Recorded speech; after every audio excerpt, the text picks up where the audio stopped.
There's something very approachable about a small toy instrument. You know, it's not intimidating. It doesn't have that, like, you can't touch me or I'll break vibe to it. Right. It's easy to maneuver around and... Yeah, you don't feel scared that you're gonna mess it up. And I think for me, that was the way to get into playing music, that I didn't feel like I could do anything wrong. I started really getting into the nostalgia of things I would play as a child, like tiny little grand pianos, music boxes and stuff. Okay. And then I was like, oh, that would be so fun if you like started making real grown-up music on these children's instruments. The first instrument I found was a music box, a tiny little music box that you could program yourself.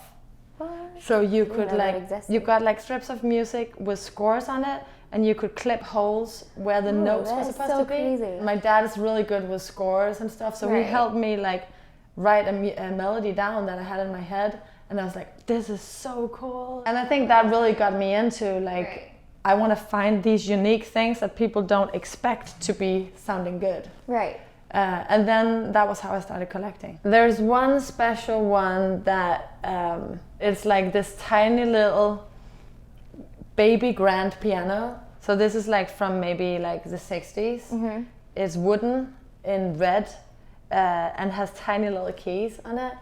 And it sounds like a lullaby. It's like really beautiful, like pretty out of tune, but like sounds really good. For the set I'm playing tonight, the whole rhythm section comes from, I found this way where I can synchronize all my tiny instruments, or like all my drum instruments at the moment that I'm using. So I have like 3 little rhythm boxes that I'm all syncing together. So they play in same tempo. Oh, that's so cool. And then I sync it with this thing called Little Bits. It's like basically Lego for synths. So you can assemble your own little parts and circuits and make the sounds you wanna make, and it's all synced together. And that's how I do all the electronic percussion for a live show. It's like one of those cases where limits gives possibility. There are definitely easier ways to do things than what I choose to do. I'm just always hunting that sound that you just can't find on the internet.